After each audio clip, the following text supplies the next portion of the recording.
we're not going to do this thing where we divorce growing and going. That's what we want to do. We want to talk about growing. We don't want to talk about, or we want to talk about going. We don't want to talk about growing. And we have just become convinced, like, man, churches can grow without going. That happens all the time.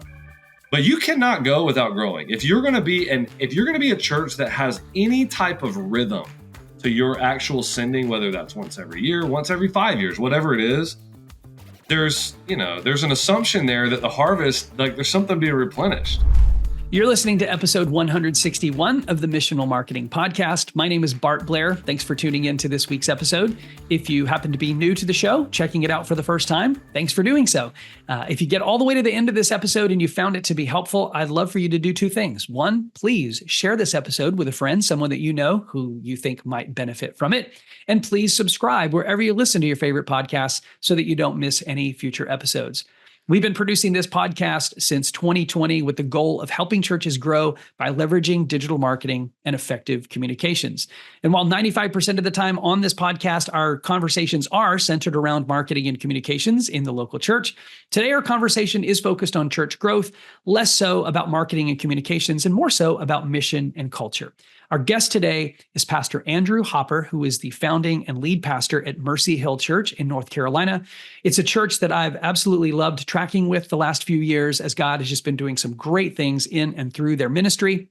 And you're going to hear today the story of how Mercy Hill got planted and what God has been doing over the course of the last dozen years. But more so, you're going to hear how Pastor Andrew and his team at Mercy Hill are now making some efforts to walk alongside other churches to learn some of the lessons they've learned along the way and help those churches make maximum kingdom impact where God has called them to do so. I really, really enjoyed getting to know Pastor Andrew. It was a great conversation for me. If you are a regular listener of our show, you will notice that Mr. Hamrock, Jason Hamrock, our CEO, who does co-host this podcast with me, was not able to be on this particular episode. Sorry, Jason, your loss. He was traveling this week, doing some on-site work with some churches, and he missed out on this conversation. But maybe, just maybe, he's listening after the fact. I don't know. I know you're all going to miss hearing Jason's voice, but I think it's very much made up for with Pastor Andrew and the content that he shared with us. Please make sure that you check out the show notes after you've listened to this episode so that you can get the links to his podcast and the other resources that he mentions in this podcast episode. And without any further ado, let's tee it up. Here's my recent conversation with Pastor Andrew Hopper from Mercy Hill Church. Well, Pastor Andrew Hopper, thanks so much for joining me today on the Missional Marketing Podcast. Yeah, man, glad to be here. I have I'll just say I've been a little bit of a fanboy of your church for the last few years as I've had an opportunity to kind of get to know Mercy Hill, a number of the people on your staff. Full disclosure, this is the first time you and I have ever had a chance to meet, although I've been kind of following you online for the last few years. I'm really excited to kind of dig into your own story today a little bit, church planting journey, the journey of Mercy Hill over the course of the last season, and also to talk about some stuff that you are offering now to other churches to just kind of help them get healthier, grow, and just take more back for God's kingdom. I know that that's your heart, and so I'm excited to have that conversation with you today. For our audience that maybe, they probably don't know much about you personally, why don't we start with just a little bit of your personal story? Share a little bit about how you got called into ministry and a little bit of your background before coming into the season at Mercy Hill that you're in. Yeah, well, man, I certainly am appreciative of being here, and man, we've been big fans of y'all's. Y'all have helped us a ton over the last couple of years. So, I grew up in a small but strong Southern Baptist church in what at that time was kind of a rural part of North Florida.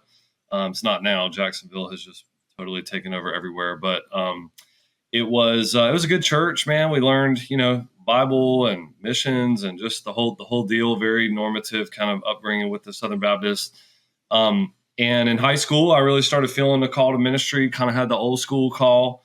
On a mission trip actually in Montana when I was 16 years old, and kind of set me on a trajectory. I didn't know if I wanted to do that full time. Like you, I thought maybe I may do some kind of job and then also do ministry, but that the Lord just kind of shaped that through college, and I just kept preaching and kept having opportunities. I led worship some, and preaching kind of became my real heart. And so Yeah, me and my wife got married. I played football at college. So that's how I got to North Greenville College. I went there, and then we got married, and we ended up at the Summit Church in Raleigh-Durham, which I didn't know a lot about it. I mean, the largest church I had ever been a part of was probably less than 200. And so then we walk into this monster that was a couple thousand, and just thought, man, how do you ever connect to a place like this? But realized pretty fast, like it's man, if you serve and get in a group, and I mean, it doesn't really matter how big the church is, it just gets really small really fast if you throw yourself in. And so I was really blessed to be there for 5 years. I ended up doing a bunch of different staff roles there, and they began to talk about church planting with me pretty early on, which they didn't know, but I had been involved with some church plant stuff when I was a student pastor in college, and I was like, man, I know I don't want to do that. It felt hard. It just wasn't, I was very immature at that. I mean, 24, 25 years old, they're talking about this stuff. In my head, I was like, no, I'm going to go be a pastor of a real church, not a church plant, that meets in a park or whatever. But obviously God matured me in that. And 5 years later, we were willing to leverage every single thing in our life, every relationship, leave a job that we loved, ask people to come with us and all that. And we landed and planted Mercy Hill in 2012.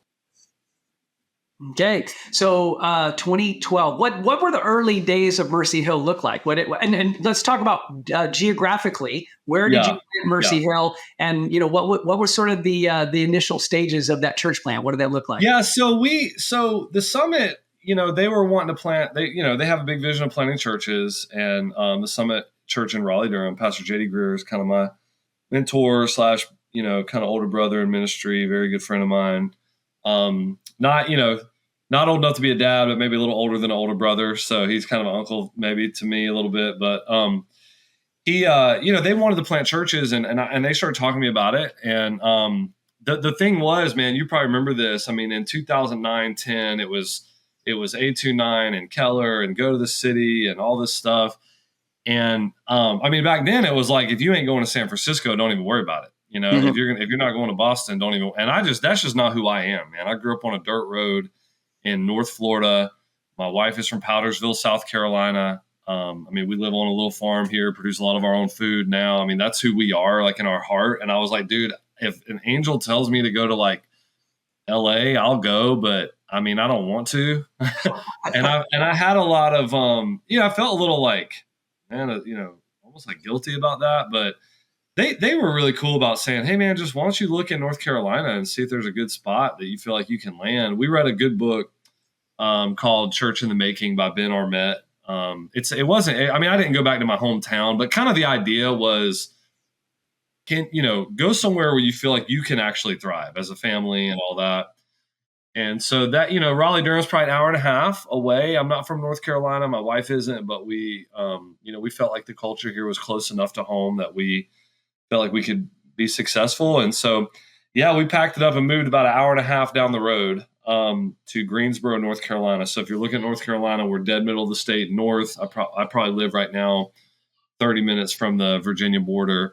And so, so we moved here. I was 28 years old when we moved in 2012. So we were pretty young. We had 30 people that moved with us. And that was really cool. About a third of them were college students. Most of them were young pros. I would say me and my wife were the most seasoned people in terms of just life. Like we had both worked full time for years. We had 2 kids. They were very young, 2 and 1. So we were a very young team. And sometimes I look back, I'm like, dang, that was a lot at 28. But you're just, dude, you're so passionate and ready to go. And so we landed, man, and we landed, started doing kind of the deal at my house in the summer of 2012, and then we moved to a park at night. We didn't really have any money, so we started meeting at a park clubhouse at night, and the Lord just started to grow our church. We launched that September in 2012, and we probably had 250 people come to our launch. We had really gotten after it, and we had invited everybody that we could in the whole city. And you know how church plants go. You launch big and then you kind of decline for the next 3 months straight every single week. It's very depressing. So that happened to us. So we probably bottomed out, maybe running 100, 150 or something like that, maybe in October, November of 2012. And then honestly, man, I know it doesn't sound the most exciting, but because there's not like some big moment, but it just feels like for the last 11 years, we've just kind of grown month by month by month by month. COVID, we got cut in half like everybody, but we're back from that and beyond where we were. And so the Lord's just added to our number. But yeah, early on, it was bootstrap. Okay. I was driving the trailer, with all the stuff in it. I was the only one that had a truck, and I've got all the origin stories you can think of when it comes to church plant starts with nothing. So yeah. So a dozen years ago, a few dozen people meeting in a park to a very different footprint regionally today. Tell us a little bit about what Mercy Hill looks like in 2024. Yeah. So, man, God is just really blessed. We grew pretty fast. We broke 1,000 in attendance on our second birthday. That was a big milestone for us. We went multi-site on our third or fourth birthday. Now we're probably, I think we meet in 5 locations, 6 campuses, because one of them is a Espanol campus. They meet together with our Clifton Road campus. So 5 locations though, 6 campuses. Man, we probably, in a summer like this, we'll probably run about 3,000 on the weekends, maybe a little north of that. And we've just seen a lot of evangelism, a lot of evangelistic fruit. We've probably seen close to 2,000 baptisms in the last 12 years. So a lot of it is really from the harvest, and a lot of it's from people who, they grew up religious, but they're finding the gospel now and that kind of thing. So the biggest thing that we get excited about is, we're a very sending oriented church. So in 2019, we partnered with church plants our entire ministry. I mean, literally our first 3 months on the ground, we had partnered and we were giving money and going on mission trips and stuff. But in 2019, we made a real switch and we said, man, we're moving from partnering with church plants to parenting church plants. And it's a big difference. For us, when we say we planted a church, we don't mean we gave money or went on a mission trip. We're like, dude, they were birthed from within. And that takes years of getting people ready and that kind of thing. And so since 2019, we've planted 5 churches from within: Halifax, Nova Scotia, Norfolk, Virginia, Roanoke, Virginia, Waynesville, North Carolina, and Tampa, Florida. And we're about to plant another one in Greensboro, which is the first time we've done that. So we're going to plant a church 5 or 7 minutes from a campus that we have. We're excited about that. We've known that the guy that's going to plant that church, we've known him since he was a sophomore in college, and now it's 10 years later and he's ready to go. So he's come all the way through the pipeline. So, there's that. There's the church planting arm. That's a real heartbeat for us. And then we just commissioned our 50th through 53rd international missionary this past week. And that's the adults. There's a lot more kids than that have moved, but the baptized believers that have moved out. So we have a big goal of sending 500 people by 2032. We want to send them on either church plants or missions, international missions. And so we're close to 200 on that number, and over 50 of them have been international workers. So that's just a snapshot of what God has done in 12 years.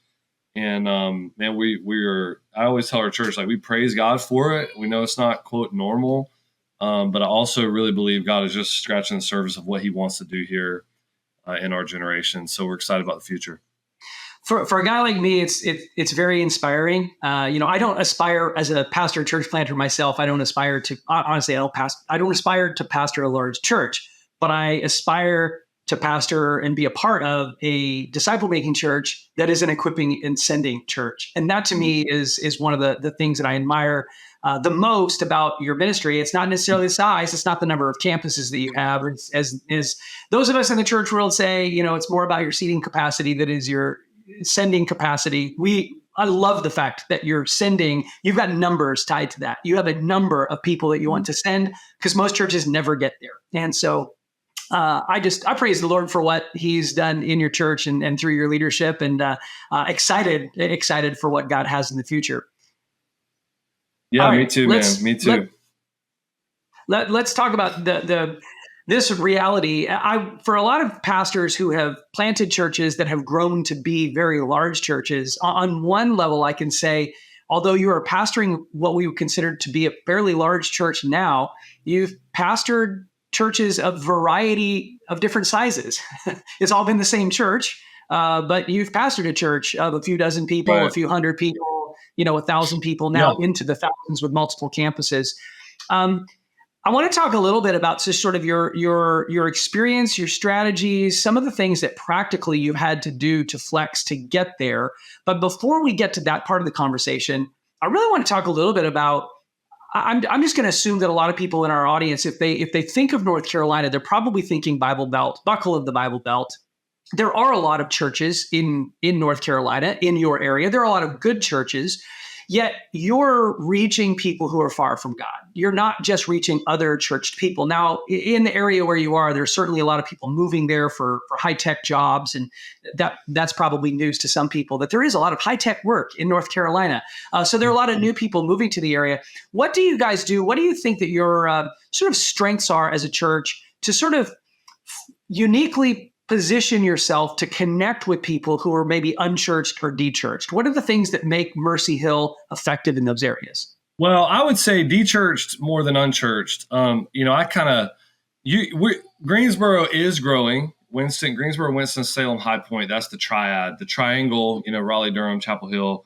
There is a lot more of what you're talking about in terms of people moving in for, truly from the Northeast, California, that kind of thing. But where we are, and I challenge people with this, a lot, is like, man, if you're part of a church in the South, I don't have numbers, but 99% of everybody who ever walks through the door of your church, it ain't the first church they've ever been to. So this whole idea of like, I knew a church planner that was like, he wanted to know how many people they were reaching that were brand new. I'm like, bro, it's very hard for you to even meet somebody in the South that has no background with church, now maybe that's true in other parts of the country or whatever, but it's just not here, and so, but we do see a lot of people that have what we call the Jesus vaccine. They were sort of inoculated as a kid and they became resistant to the real thing later. And, they had religion, they didn't have the gospel. That was really why we came here. I think what has, if you want to say, set us apart in our area, and man, there are really good churches even right here in our area. Definition Church is a good church. Pleasant Garden is a good church. Life Community is a good church. King's Cross is a good church. I mean, I could just name a bunch of them that are right here. But I do think for us, one of the big things has been, we have really tried to put the gospel at the very center, week in, week out, every single week for 12 years, and for growth for salvation and for sanctification, for getting in and for growing. And so I do think that, when you're in a Southern context like this, a lot of the preaching it's morality with a lot of, with kind of a Jesus juke at the end. And we're trying to put a little bit more of a gospel centered, if you want to think Keller or J.D. Greer, into our ministry there. The other thing I would say, man, is, and we get sideways with the conference circuit a lot on this, but we just absolutely believe that the gathering is the place where you're going to see the most life change happening. So we think the gathering, the crowd, the preaching event, it feels like I've lived in a stream for about 20 years where everything was trying to deconstruct the gathering. And it just feels like to me, like, man, we've just had no problem saying, hey, invite people here. It's not the only thing we do, but it is a huge part of what we do. And if God's moving in your life here, maybe your friend, if they get in the stream, they're going to move here. And people are like, yeah, I want that. I want that for them. And so we try to make, the Sunday gathering, the highest evangelistic moment we can, the highest discipleship moment we can. Now, what we say at Mercy Hill is, I used to say what happens during the week is more important than what happens on the weekend. I don't say that anymore. What I say is what happens during the week is kicked off by what happens on the weekend, or that kind of idea. Like, man, what happens during the week is really fueled by what happens on the weekend. So I think we have this kind of divorcing of gathering versus like discipleship. I just totally think that's wrong. And we've tried to really keep those things together, and maybe those are some things that have helped us. Yeah. I think, to me, I think it's pretty cyclical. You're right. I think for a lot of people, when they come into a worship gathering on a Sunday morning and they hear God's word preached in truth and a call to response to the gospel, it does kick off what happens during the week. But as God's word and that experience continues to transform them, it builds the momentum in their lives. It helps them actually expand their own influence to other people's lives, which again better fuels what you're doing on the weekend, right? So Yeah. if people are experiencing the life change, that they're hearing God's word, they're having a spiritual experience on Sunday, which they ought to, right? Because we're gathering corporately in the presence of God to worship together and to sit under the teaching of the word. And it should fuel us for what happens during the week, but what's happening during the week ought to fuel us back to that gathering of the weekend. Yeah, Right? totally. It's kind of a cyclical thing. That's the way I would put that. Anyway, let's talk a little bit about just sort of the seasons in Mercy Hill. And the reason I want to do this is because ultimately, just for full disclosure for our audience, we're going to be talking about some resources and things that you've been working on and continue to work on to help other pastors make the kingdom impact that they want to make. And you've got a conference coming up. You've got a podcast that you've been doing, and we're going to get to those details in just a few minutes. But let's talk a little bit about your experience in leading your church through the different seasons that it's been through over the course of the last dozen years, going from that, house church gathering to a park to, your first full-time facility to now multiple campuses. What have been some of the sort of barriers that you felt that you've had to overcome over the course of the last dozen years?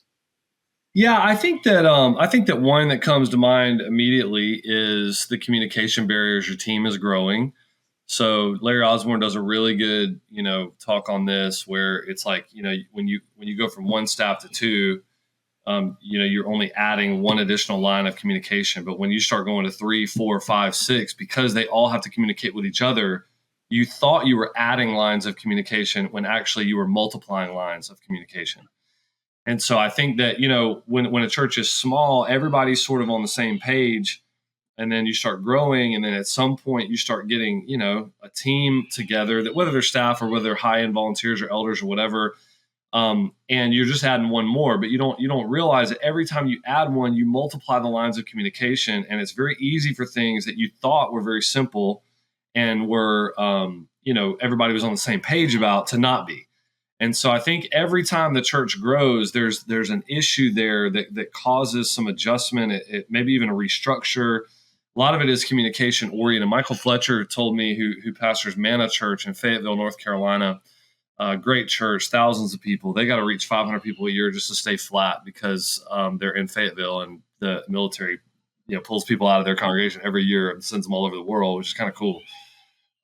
But he said, hey man, every time your organization grows by between 20 and 30%, you're going to have to restructure it. Well, the thing is, like for our organization now, 20%, that's a lot of people, and that might be a year from now, or maybe 18 months from now, if God continues to grow. But like when you're a church plant, when you go from like 20 to 30, you just, or 30 to 60, you just went 100%. And you don't think about it like that. What we think about is, hey, a few more families joined. It's like, no. This whole thing needs to be restructured in order to, be able to effectively serve and be a leader in this environment. I think another thing that comes to my mind is, I think one of the things that takes a while, but once you can do it. When I look back, a lot of the problems that we had at different stages came back to not adequately outlining the culture that we wanted to have, and sort of, allowing there to be such a wide tent, which I love the idea of wide tent, but allowing there to be such a wide tent that whenever you do start to clarify the vision, there's people that are not involved with it. They're not down with it. And there's cultural things that are just constantly coming up and constantly rubbing. And so I think that at every turn, we've sort of, every time we've gotten, a little bit bigger or gotten a couple more years down the road, it's a good time to really try to focus in and write down the things that culturally are true of us. Because what it helps you do, there's no way to do that other than look back.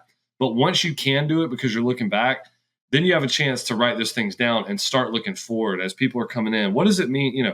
What is a culture of a group leader here? What is a culture of an elder here? What is a culture of a new staff member here? And I think that those things are really helpful, but you just go through some bumps trying to get those things, lined out. You can write a bunch of stuff you planted 3 churches. You can write a bunch of stuff down in a prospectus, but you don't know if it was true or not until you get down the road a little ways and see who you actually are, Yeah, you hit the nail on the head. With this is what they didn't teach you in Seminary 101, and that is that every pastor, whether you like it or not, one of your primary responsibilities is to be an architect of culture. That culture is what really ultimately determines the fruitfulness of your ministry, and so the things that define your church are the things that are ultimately going to drive relationships, and the things that drive relationships are going to drive the impact that you're going to make in your community and in the region that God has called you to reach. So I appreciate you saying that. Let me ask a very pointed question. Yeah. Over the course of the years, as you evaluated the culture at Mercy Hill, are there any times and seasons that you can look at it to say our culture was unhealthy or it wasn't what we thought it was going to be? Can you name those things and then talk through how you went about identifying them, calling them out, and redirecting the church? Well, I think maybe everybody would point to this at this point because we're not that far away from it. But I think COVID revealed some things for us that were maybe different than what I hear other people talk about. But for me, I think that there was a little fuzziness around our ecclesiology that never would have come out if somebody didn't say you can't meet. I just had never considered it. I mean, I don't know. I've just never thought about what if we just can't meet next week, And so then you start thinking about the value of the gathering and trying to put language around that. So I wouldn't say that it was unhealthy, but I do think it was a little fuzzy. Like if I would have had a little more of the thoughts that I have now around that, then I think I would have been able to navigate those first few months a lot more clear because I would have known who we are when it comes to that, rather than trying to figure out a little bit of who we are, like what does exactly the gathering mean for us. So I think that's one thing. I think that I think that our culture at times has gotten a little bit chasing the news cycle. And the Spurgeon thing about have a Bible in one hand, newspaper in the other. I really believe that for a pastor, because I think we got to be sharp. But I think people have used that to say, man, we need to be like using the newspaper as a litmus test for like what we should be speaking into. And so I think there's been some times where our culture was bad around expecting immediate responses and man, we've just moved way away from that. And man, people that love that kind of stuff, they move away from Mercy Hill. I mean, that's not our, that they want to be somewhere that's highly reactive and is going to speak to a million things. And we've tried to say, no, we're getting back to, I think, who we really are, which is there are a very few amount of things that are on the top of the list. I mean, the gospel is the priority, getting it to the ends of the earth. That's what we're about. And so we're not chasing news cycles. We don't respond right away. We want to respond the right way to things, not right away to things. And usually those are two different things when you read the book of Proverbs. So, I think that there was some times a little bit we were kind of chasing our tail with some of that stuff. And I think we've really clarified and been able, and not everybody loves that, not everybody loves it, but it is, I think, a lot healthier. Yeah. For sure. Well, let's talk a little bit about the season that you are in now. The last couple of years, you've been, I think, processing, thinking, been inspired to take some of the lessons that you've learned and that your team has learned, and try to actually help other churches make the kingdom impact that they want to make. And can you talk a little bit about just sort of where the idea of breaking barriers came from, what you've been doing for the last couple of years, and then we'll talk a little bit about the conference that's coming up. Yeah, so it feels to me like, and this may just be my stream in the SBC world. I don't know, but we started feeling a real rub maybe 3 or 4 years ago that churches that were very like ours in terms of like, man, we're very growth oriented. I have no problem saying we want to baptize 5,000 people by 2032. We want to send 500, but man, you're not going to do that if you don't baptize 5,000. I got no problem saying that out loud. And we put numbers around things and we just, man, this is what it's about. And I'll routinely tell our church, if you're the type of person that gets rubbed the wrong way when we talk about like, you're like, oh, it's not about the numbers. It's like, dude, numbers are people. I mean, that's just kind of our ethos. And, I don't know. We started feeling like there's a little bit of not a lane for that right now, in sort of our world at least. And there's a lot of people that are that way. There's a lot of people that have that culture, but they just don't. They want to. They don't talk about it. we shout about sending, but when it talks about growth, it's like hushed tones, and what we use this idea of, well, there's front stage conversations and there's backstage conversations. The front stage conversation is constantly the same. It's church planning, it's multi-ethnic ministry, it's, sometimes adoption, foster care stuff. It's, a lot of churches have gone way into, it's starting to social justice type stuff, whatever. That's what we want to talk about.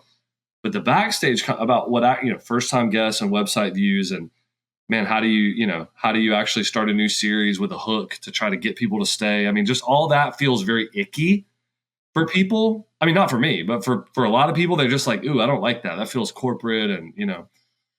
And we just started realizing that. And so part of it was a real, we just had a bit of an unrest around like, man, churches that were kind of like ours. I also, in our denomination, it is widely purported that 70 to 80% of the churches are plateaued or declining. And I can't help but think that we're sort of designing some of the results we get by the way we talk about this stuff. I can't imagine. We have figured out how to mourn decline without celebrating growth. How does that make any sense? We will stand up and say, can you believe how bad it's going? But then when there's something growing, it's like, oh no, we don't really want to talk about that. That's and so we just, man, we kind of had all that unrest. And then partly in a response to that, about 2 years ago, man, I just feel like God birthed a vision in me. I don't want to say that too spiritually, but I felt like we were talking about it, and man, it just kind of came, and I said, man, we're going to help 20 churches over the next 5 years break 1,000 in attendance and send 100 missionaries each. Because we're not going to do this thing where we divorce growing and going. That's what we want to do. We want to talk about growing. We don't want to talk about, or we want to talk about going. We don't want to talk about growing. And we have just become convinced, like, man, churches can grow without going. That happens all the time.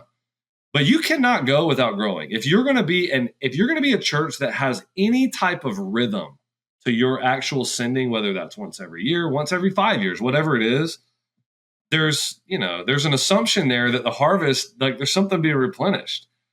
And so we want to keep those things together. So we started this cohort, 4 churches in North Carolina, 1 church in Georgia. They were all sort of in that range, 500 or so. They really helped. Man, we walked with them for 18 months, once a quarter, brought them in. And man, we saw just such growth, such sending mindset shift. I mean, these guys are just rocking and rolling. And they're seeing incredible things in their churches. I mean, baptisms are up, giving's up, first-time guests are up. I mean, just everything that you can think of. We prayed that God would do it, and He's blessed it. And so all of that, it was kind of, I'm a context number 1 strengths finder, so cut me off if you don't want all this background. But all of that has kind of swirled together where we ended up launching a ministry called Breaking Barriers that kicked off with a conference last year. The conference is coming up again in September, and it's also a podcast, and it's also a private Facebook group where there's the whole point, where we talk in positive terms about church growth, and and we don't demonize it, and we then link it to the ultimate way. And you said it earlier, man, if you're, disciple making has sort of an end. That end is sending. That's why we want to celebrate it so much. And so whether people live sent in their neighborhood or they actually get sent to the nations, it's that eyes up mentality. We want to connect the growth to the going. And so that's kind of the background of it. And it's where it all came from. It's fabulous. Absolutely. I love your heart in it. And just, for the sake of clarity, the people that are listening to the Missional Marketing Podcast are not people who are typically afraid of looking at numbers. Right. Now you're right though, that, there is a lane in the church world where, looking at numbers and celebrating numbers can feel a little bit icky. A lot of it comes from motivation, right? What is your motivation? What's the reason that you want to have bigger numbers? I mean, for me personally, I've always felt like the more my church is growing, the more people who are saying yes to Jesus and choosing to follow Him and getting baptized, it means that the kingdom is expanding. And that's the whole purpose here. It's not growing my church as much as it is growing God's kingdom. Right. And that's exciting for me. So let's talk a little bit about the conference. You did it last year. We're coming up in September 17th and 18th in Greensboro is the next conference. Talk to us a little bit about what happens at the conference and who it's for. So can I say one thing about the missional marketing? Absolutely. People that are in marketing. You know what I wonder about your typical audience? So I know you guys have pastors, executive pastor, but a lot of people that are in church comms. I wonder if they feel what I'm saying though, because here's the thing, like a lot of the churches that are dynamic enough to have like a comms team also have bought into a lot of that conference speak where they're doing a lot of stuff in the back end that we all know you need to do, but they won't talk about it positively, you know, sometimes. And so I just wonder if they feel that sometimes. And what we're trying to do is like pop that balloon. Like, hey man, I am a total pragmatist. I wear it as a banner because here's the deal. We all are. Yeah. If you have a website, if you have an email address, if you have air conditioning in your building, you're a pragmatist. The Bible doesn't tell us to do any of those things. We just want, I bet a lot of churches that are have comms team, we just want to do it well. We don't want to suck at it. Like let's do the pragmatic part really well. Hey, so the conference I'm going to pause you for just 1 second because, man, you that was huge, and then you're just going to run on. Okay, So if you happen to be watching this video on our YouTube channel, I want you to answer the question or respond to what Pastor Andrew just pitched right there. How do you feel about it? If you're in church communications, maybe it's your job, maybe you're a volunteer, you've got the responsibility of driving new visitors to your website so that you can get new visitors on Sunday. Let's open up this dialogue on our YouTube channel or on our Facebook channel, wherever you're watching, you're consuming this. And I'd love to know what people are actually experiencing. It's a very good question because I interface with churches every single day, mostly comms directors and people in that space. And honestly, I've never asked that question. I've never asked the question about what do you do? We talk about numbers. What is it like for you to be talking about numbers in the other context of your church, the staff, and then the church as a whole? So it's a very interesting question that you posed there. Okay, now, I mean, marketing people in churches. I mean, they can end up like being the punchline of some of this bad thinking. I think where it's like, we don't need more marketing departments. We need more people on their knees praying, or that kind of idea. And it's just like, dude, and I just wonder sometimes how it might make people feel. It's like, no, we're all running as hard. And you're right, the motivation thing, someone could have a bad motivation. That's fine. Like, I can't call that for them. That's between them and the Lord. But like, what we need to be doing is marketing to the glory of God. Like, I'm trying to get 1,000 people to come to Mercy Hill next week off a marketing campaign. I want, whatever. So anyway, I think it's a really good discussion. I just wonder if some of them feel that. But yeah, the conference started last year. And, man, we just said, hey, dude, we got to jump, man. We just felt really like burdened by this. And we want to create kind of not like a tribe or not like another network or something, but sort of a lane for people to come and be equipped in this type of stuff, and that want to be equipped in this type of stuff and don't want to feel bad about being equipped in this type of stuff, And so we just threw the doors open, planned a conference for like 2 months. It was great, man. We had 50 churches come. We had 150 people come that were and that was pretty much just pastors. And, it's a very niche thing, but we felt like that was really positive for as quickly as we were, putting it together. We didn't have a podcast at that time. We didn't have the Facebook group or any of that stuff at that time. And so, we've taken some cues from you guys. I mean, we have sort of the conference is the top of the funnel. I mean, it's a real, there's a lot of people that are going to connect to that from a lot of different places. And it kind of whittles down. We have different ways to connect. From there, people can get into the Facebook group. From there, people might start wanting to come. We do a quarterly 1-day event. We've done 3 of those. They're great. 20, 30 churches come together to learn about Weekender. That's our assimilation process, or learn about something with generosity, or just, and then finally, it kind of boils all the way down to now one of those churches that did our first cohort, they're doing a cohort, 18 months, churches learn all the, a lot of this stuff. And then we kick another one off in October with another 5 churches. And the cool thing is the guy that went through our first cohort, their cohort is set up for smaller churches. So we're trying to get it like, man, just because your church is 100 people or 200 people, but if if you're thinking this way, like growth is not bad, we want to send, we want to grow so we can go, then we want to try to help. That's excellent. So the conference is it's 2 days, September 17th and 18th. What's the conference look like? Is it keynote speakers? Is it workshops? Is it cohorts, seminars? What's sort of the makeup? So it's both. I do think the conference is going to grow into like more of a keynote kind of idea, but we wanted to keep, I've been to conferences where you get some of these guys in and you ask them to speak on a certain thing, and then they just give the same shtick that they gave at the last 4 conferences, and it had nothing to do with the topic or whatever. So we decided last year and this year, man, we're not doing that. So our team is controlling it from the top down. So we'll do main stage and breakouts, but it's all going to be from our team. We did that last year. We were able to control, exactly what the thrust of the conference was, and we'll do the same thing this year.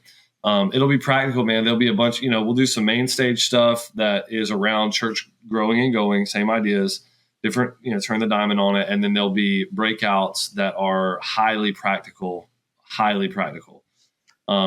around these topics, and people can go to those. There'll be a hangout that night. We'll come back together the next morning. There's also a pre-conference on Monday. That pre-conference is all about generosity in your church and learning to talk about generosity as a pathway to maturity, not only a fruit of maturity, and how we disciple people through talking about generosity and that kind of thing. So that'll be really strong for anybody who's thinking about the church finance side of things. Okay. That's a really, really good one. And I love that. That addresses a very specific pain point that a lot of churches would be experiencing. For the rest of the conference, can you bullet point 2 or 3 other pain points that might be addressed at the conference? Yeah, we will. We do feel, again, like we want to reframe church growth positively. I'll probably do that. And then there's going to be a couple of other main stage things that are kind of more around how to assimilate people that are coming in. That idea of, it's the Larry Osborne idea of, doesn't really matter how many people are coming to your front door if your back door is wide open, And so we're going to be talking about some different ways programmatically to do that. And we call at Mercy Hill, we call it the church growth flywheel. Gather groups, give, go. A lot of churches have things like that, although I don't think they really believe in them or run them. And so we're gonna try to open up our flywheel and try to hit those things. That's phenomenal. BreakingGrowthBarriers.com is the website. We'll link to that in the show notes. There's also a podcast. So if you just want to maybe going to the conference this year isn't in your budget, or you're not going to work with your schedule, subscribe to the podcast. I'm sure you get some really, really excellent content there. And then you can plan on attending the conference in 2025 if you can't make it in 2024. But we hope that you will make it. Pastor Andrew, anything that I didn't ask you that I should have asked you about the conference, about church breaking barriers? If I can give you one quick anecdotal thing, I mean, because I think someone might be like, okay, do I really need this or not? Is there that big of a connection between growing and going? And man, I have beta tested this against, just a dozen churches, and it's certainly our story. In 2022, our church was 10 years old. I knew these numbers were going to be close, but they're like this in every church, man. If you're a first-time guest oriented, if you have a first-time guest tent that you push people to every week, and you're trying to send missionaries, whether you do it very well or not, it'll be very close to this. I looked at our numbers, and what we realized at that time was a 10-to-1 ratio. Okay. For every missionary, we had baptized 10 people. And for everybody we baptized, we had seen 10 first-time guests. So for 10 first-time guests, 1 baptism, 10 baptisms, 1 sent one. And so what you end up with is 100 first-time guests to 1 sent one. And to me, I think just a lot of times it's like, it feels very spiritual to focus on the 1 sent one, when really it's like, man, the input, the lead measure is the first-time guests, And so we need to be trying really hard to think about that. And then that flows into baptism. It flows into our sent ones. And so, man, I think if people get that image in their mind, Breaking Barriers is all about trying to help people on the front end of that process, so that they can flow into that back end and we can get the results in sending that we want. The results are not going to come without an intentional effort. So I appreciate your heart behind this, and appreciate what you guys are doing to help and equip other churches. And I thank you for your time. Thanks so much for sharing your story and your experience. And we appreciate the partnership that we have with Mercy Hill. I was sharing with you. I'll go ahead and say it out loud. Maybe one or two of your staff members have actually listened to this podcast and they get all the way to the end. You have an amazing staff. I love working with Nate and Ashley and Wes, and just a great group of people. And they're just like a very small fraction of your staff. You got a great group of people there. And I hope that this conference is super successful in just helping encourage and equipping pastors who are just looking to be in that lane that you're in. Love it. Awesome, man. Thank you guys so much. Well, thanks so much. If you've made it all the way to the end of this episode of the Missional Marketing Podcast, thank you. This has been a little bit of a long one, but hopefully you found the content to be helpful. If you haven't yet subscribed, wherever you're listening to your favorite podcast, make sure that you do that. We've got new episodes coming every Friday, and we don't want you to miss any future content. And again, if you happen to be watching on our YouTube channel, make sure that you leave us a comment. We'd love to engage with you here on this channel. Until the next time, I'm Bart Blair. This has been Pastor Andrew Hopper from Mercy Hill Church.